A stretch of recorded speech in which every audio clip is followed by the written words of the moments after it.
নমস্কার। আজকে আপনাদের আগের ভিডিওতে কমেন্টসে জানতে চাওয়া বিষয় অঙ্গকারক দোষ বা রাহুমঙ্গল যোগ নিয়ে আলোচনা করব। আমি আবারও বলে রাখি, আপনাদের যে বিষয়ে ভিডিও দেখতে ভালো লাগে বা যে বিষয়গুলো আপনাদের পছন্দের বিষয়, অফকোর্স জ্যোতিষ হস্তকরতলের উপরে, সেই বিষয়গুলো আমাকে আপনারা কমেন্টসে জানান। আমি চেষ্টা করব আপনাদের বলে দেওয়া বা আপনাদের জানতে চাওয়া বিষয়গুলোর উপর ভিডিও করতে। তো সুতরাং আজকে এখন আমি আপনাদের জানতে চাওয়া বিষয় রাহু মঙ্গল যোগ বা অঙ্গকারক যোগ সে বিষয়ে আলোচনা করছি।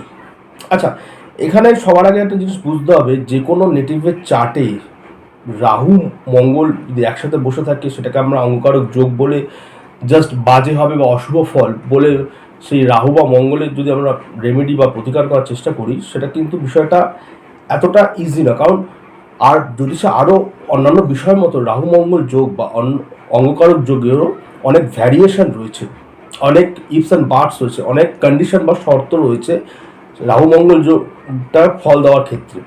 তো রাহু মঙ্গল যোগ দেখলেই শুধু অশুভ বলে প্রতিকার করে দেওয়া, এটা কিন্তু খুব একটা কাজের কাজ না। রাহু মঙ্গল যে যোগটা তৈরি হয় বা অঙ্গকারক যে যোগটা তৈরি হয়, সেই যোগের অনেক রকম ভ্যারিয়েশন রয়েছে এবং অনেক রকম ব্যাখ্যা রয়েছে এবং ফল দেওয়ারও অনেক রকম প্রকারভেদ রয়েছে। সেই বিষয় নিয়ে আমি আজকের এই ভিডিওটাতে আলোচনা করছি। সবার একটা জিনিস বুঝতে হবে যে রাহু মঙ্গল যোগ বলুন বা অন্য যোগ বলুন, জ্যোতিষের প্রতিটা যোগের পেছনেই একটা করে মাইথোলজিক্যাল বা আমাদের পৌরাণিক ব্যাখ্যা রয়েছে। সবার আগে সেই পৌরাণিক ব্যাখ্যাটা যদি আমরা বুঝতে পারি, তাহলে কিন্তু আমাদের যে কোনো যোগের ফলাফল নির্ধারণের ক্ষেত্রে বা ইন্টারপ্রিটেশনের ক্ষেত্রে খুব সুবিধা হয়। তো রাহু মঙ্গল যোগটার যে পৌরাণিক দিক দিয়ে যদি আমরা আলোচনা করি, যেটাকে আমরা পৌরাণিক জ্যোতিষ বা মাইথোলজিক্যাল অ্যাস্ট্রোলজি বলি, সেক্ষেত্রে দেখতে হবে মঙ্গল হচ্ছে লর্ড কার্তিক বা ভগবান কার্তিক। এবার আমরা জানি ভগবান কার্তিক হচ্ছে দেবতাদের দেব সেনাপতি, তো কার্তিক হচ্ছে দেব সেনাপতি, আর রাহু হচ্ছে এখানে অসুর বা ঐশ্বরিক শক্তির সিম্বলিক রিপ্রেজেন্টেশন। অর্থাৎ কার্তিক হলো আমাদের দেব সেনাপতি আর রাহু হলো আমাদের অসুর।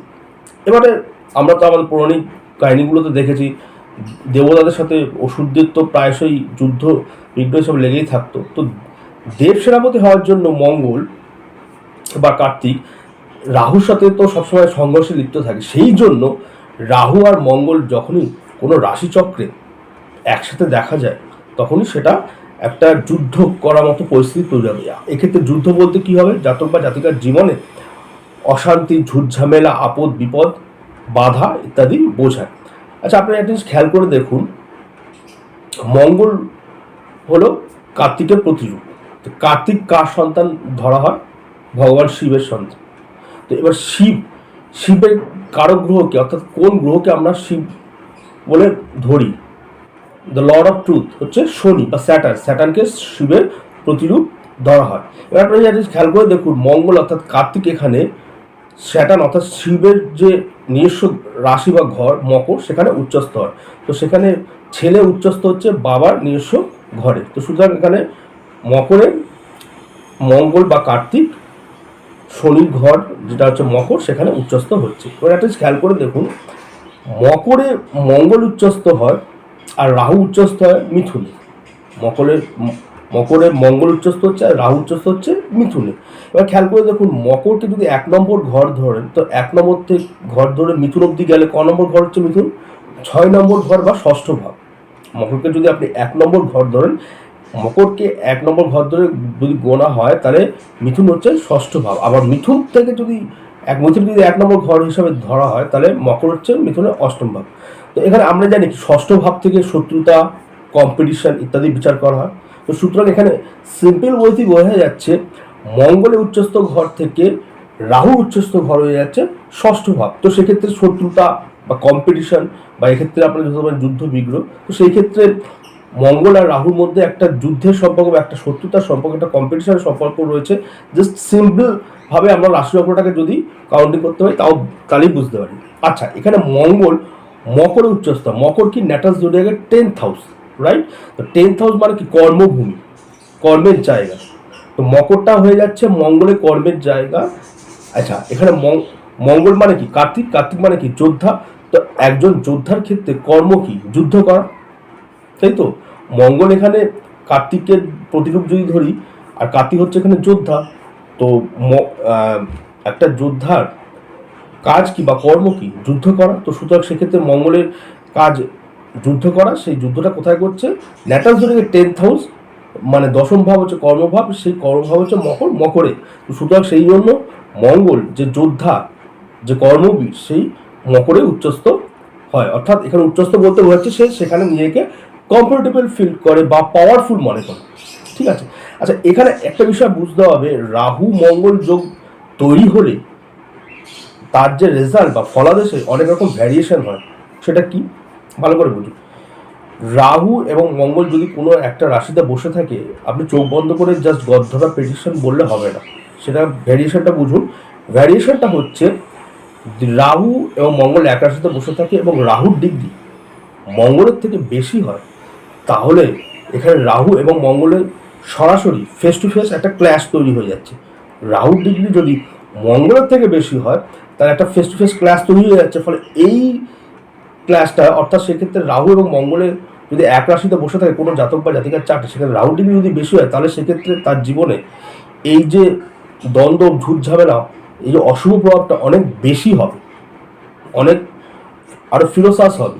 যদি রাহু ডিগ্রিটা মঙ্গলের ডিগ্রি থেকে বেশি হয় এবং রাহু মঙ্গল এক রাশিতে যদি বসে থাকে, তাহলে সেক্ষেত্রে জাতকের জীবনে টানাপোড়েন, বাধা বিপত্তি, ঝুট ঝামেলা, অশান্তি বেশি হবে। পক্ষান্তর যদি মঙ্গলের ডিগ্রি রাহুর থেকে বেশি হয়, সেই ক্ষেত্রে এই যে বাধা বিপত্তি, ঝুট ঝামেলা, অশান্তি, সেটা কিন্তু অনেকটা মিটিগেট, অর্থাৎ অনেকটা কমে যাবে বা অনেকটা কম হবে। তো সুতরাং এই ডিগ্রি ওয়াইজ ভ্যারিয়েশনটা কিন্তু আপনাকে মাথায় রাখতে হবে। রাহু মঙ্গল বা অঙ্গকারক যোগ পেরিসারের ক্ষেত্রে শুধু রাহু মঙ্গল একসাথে বসে আছে বলে চোখ বন্ধ করে আপনি ঝুট ঝামেলা, অশান্তি, বাধা বিপত্তি হয়ে যাবে বললে কিন্তু চলবে না। সেক্ষেত্রে দেখতে হবে রাহু ডিগ্রিটা মঙ্গলের থেকে বেশি আছে না কম আছে। যদি বেশি থাকে রাহুর ডিগ্রি মঙ্গলের থেকে, তাহলে সেক্ষেত্রে জাতকের জীবনে ঝড়ঝাপটার পরিমাণটা অনেকটা বেশি হবে। আর যদি মঙ্গলের ডিগ্রি বেশি থাকে, তাহলে ঝড়ঝাপটার পরিমাণটা অনেকটা কম হবে। দ্বিতীয়ত, রাহু এবং মঙ্গল দেখতে হবে কোন রাশিগুলোতে বসে আছে। যদি ফায়ারি বা অগ্নি রাশিতে বসে থাকে রাহু আর মঙ্গল একসাথে, তাহলে কিন্তু এই ঝুট ঝামেলা বা অশান্তি বা বাধা বিপত্তি ব্যাপারটা কিন্তু অনেক বেশি হবে।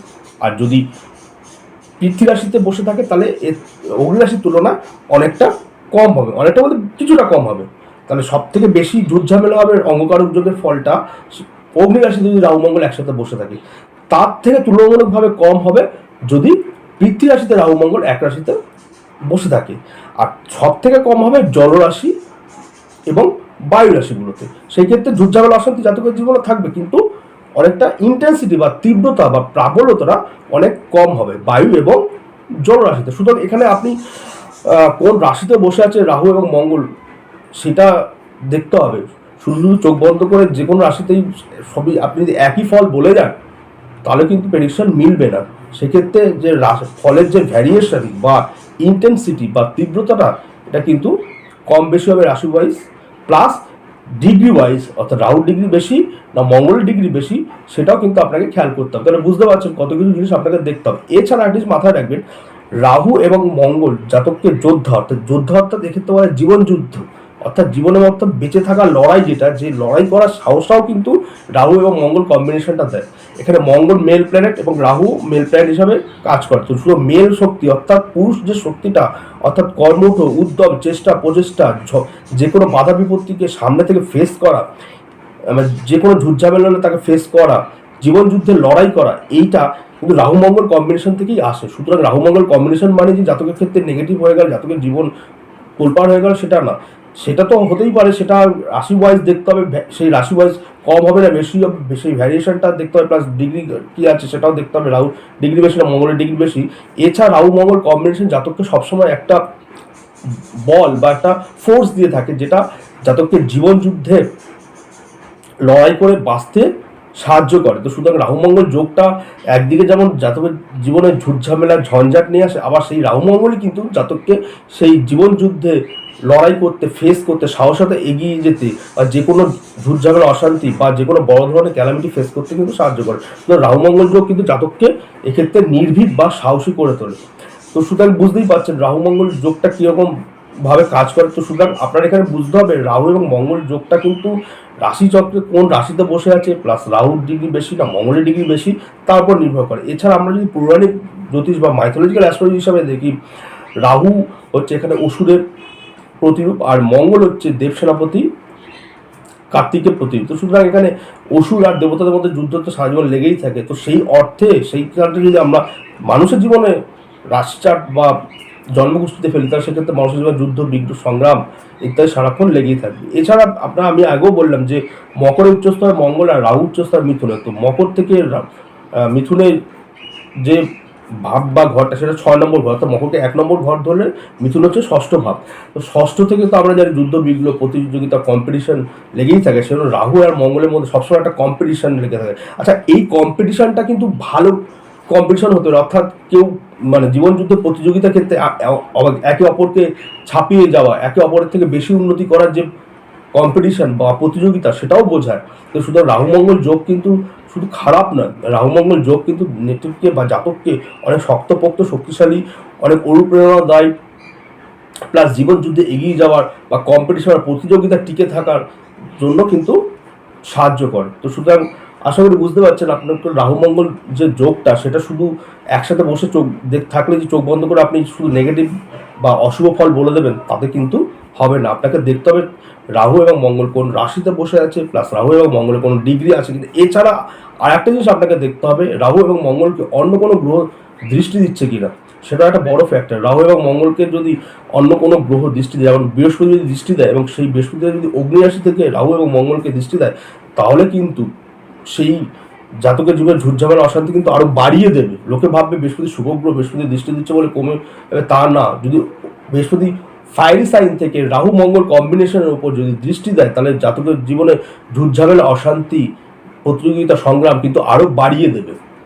ওকে, উল্টে যদি ধরুন শনি দৃষ্টি দেয় বা শনি বসে থাকে, তাহলে সেক্ষেত্রে কি হবে, জাতকের যে প্রচেষ্টা উদ্যম, যে জীবন যুদ্ধের লড়াই, এই লড়াই ক্ষেত্রে মাঝে মাঝে না কিছুটা ভাটা পড়বে, ইচ্ছা ভাটা পড়তে পারে, বা এনার্জি লস হতে পারে, বা কিছুটা গ্যাপ পড়ে যেতে পারে তার সংগ্রামে, তার প্রচেষ্টায়।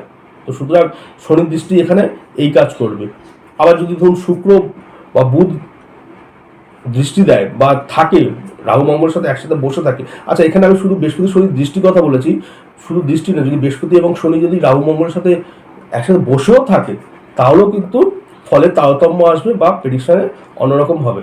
তো আর যদি যেটা বলছিলাম, বুধ এবং শুক্র যদি বসে থাকে রাহু মঙ্গলের সাথে বা রাহু মঙ্গলকে দৃষ্টি দেয়, সেক্ষেত্রে কিন্তু জাতক বা জাতিকা জীবনে কিন্তু অন্যের জন্য বা অন্যের দ্বারা প্রভাবিত হয়ে জাতক বা জাতিকা লাইফে বিভিন্ন রকমের ঘটনা ঘটে, বিভিন্ন রকমের ঝুটঝামেলা অশান্তি আসে। সেখানে অন্য লোক বা থার্ড পার্সনের একটা ইনভলভমেন্ট বা একটা ইনফ্লুয়েন্স বা প্রভাব সেক্ষেত্রে দেখা যায় যদি বুধ বা শুক্র রাহু মঙ্গলের সাথে বসে থাকে বা রাহু মঙ্গলকে দৃষ্টি দেয়। এইভাবে আদার্স যারা গ্রহরা আছে, তারা তাদের উপস্থিতি বা তাদের ইনফ্লুয়েন্স আইদার রাহু মঙ্গলের সাথে একসাথে বসে থাকে, মানে স্থিতির দ্বারা বা দৃষ্টির দ্বারা, কিন্তু রাহু মঙ্গলের যে অঙ্গকারক দোষের যে এফেক্ট বা রেজাল্টটা, সেটা কিন্তু ভ্যারিয়েশন হবে। এবং তার সাথে দেখতে হবে গ্রহগুলো কোন কোন ভাবের অধিপতি, যে যে ভাবের অধিপতি গ্রহগুলো, সেই ভাব অনুযায়ী যে ফলটা বোঝায়, সেই ভাবের দিক দিয়ে রাহু মঙ্গলের যে অঙ্গকারক দোষের ফলটা সেটা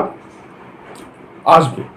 যেমন যদি কারো একাদশভাবে রাহু মঙ্গল যোগ হয় বা রাহু মঙ্গল বা অঙ্গকারক দোষকে একাদশ প্রতি দৃষ্টি দেয়, সেক্ষেত্রে কী হবে, বন্ধু বান্ধবের জন্য ঝুটঝামেলা বা অশান্তি তৈরি হয়, বা আদার্স যারা সারাউন্ডিং, যেখানে ধরুন ব্যবসার জায়গা হোক বা চাকরির জায়গা, যেখানে তার সোর্স অফ আর্নিং বা আর্নিংয়ের জায়গা, সেখানে অন্যান্য ব্যক্তিদের জন্য তার জীবনে একটা টানাপোড়েন বা একটা ঝুটঝামেলা বা একটা কম্পিটিশন, এবং দেখা যেতে পারে তার চাকরির জায়গায় যারা কলিগস আছে, কলিগদের সাথে তার কম্পিটিশন তৈরি হয়ে যেতে পারে যদি একাদশে রাহু মঙ্গল বা অঙ্গকারক যোগ তৈরি হয়, বা বন্ধু বান্ধবের সঙ্গে একটা কম্পিটিশন বা একটা দেখনাদারি ব্যাপারও চলে আসতে পারে। তো রাহু মঙ্গল যোগ মানে শুধু ঝুটঝামেলা অশান্তি না, বিষয়টাকে একটা এক্সটেন্ডেড বা একটা ইলাবোরেটলি ভাবে আমাদের ভাবতে হবে। রাহুমঙ্গল যোগ একাদশ হলে কি হবে, সেক্ষেত্রে বন্ধু বান্ধবের সাথে একটা কম্পিটিশন হয়ে যেতে পারে, মানে দেখাদারি ব্যাপার হয়ে যেতে পারে। ও এটা করেছে বা ও এই গাড়িটা কিনেছে, আমি তাতে বড় গাড়ি কিনবো। ও এই বাড়িটা কিনেছে বা এই ফ্ল্যাটটা কিনেছে, আমি তাতে বড় ফ্ল্যাট কিনবো বা তাতে আরো ভালো জায়গায় ফ্ল্যাট কিনবো। আর যদি চাকরি বাকরি জায়গা হয়তো কলিগসদের সঙ্গেও তার কম্পিটিশন লেগে যেতে পারে, বসকে খুশি করার জন্য, একে অপরকে টক্কর দেওয়ার জন্য এখানে সেটা কম্পিটিশন চলে আসতে পারে। তো সুতরাং রাহু মঙ্গলের যোগ মানে যে শুধু চোখ বন্ধ করে অশুভ বলে একটা প্রতিকার করে দেওয়া হলো সেটা নয়। রাহু মঙ্গল যোগেরও অনেক ভ্যারিয়েশন আছে। প্রকৃতপক্ষে এখানে জ্যোতিষে প্রতিটা যোগেরও কিন্তু অনেক অন্তর্নিহিত মানে আছে। শুধু যোগটাকে লিটারালি আপনি আক্ষরিক অর্থে যদি প্রেডিকশন করে ফলাদেশ করেন তাহলে কিন্তু সেক্ষেত্রে অনেক মিলবে না। তো আশা করি বুঝতেই পারছেন এই ভিডিওতে আমি রাহু মঙ্গল যোগের বা অঙ্কর দোষ সম্পর্কে একটা ধারণা দেওয়ার চেষ্টা করলাম। আশা করি আপনাদের ভিডিওটা ভালো লাগবে। আবারও বলছি, আপনারা যে যে বিষয় জানতে চান আর যে যে টপিকসগুলো আপনাদের ভালো লাগে সেই বিষয়গুলো আমাকে কমেন্টস করে জানান।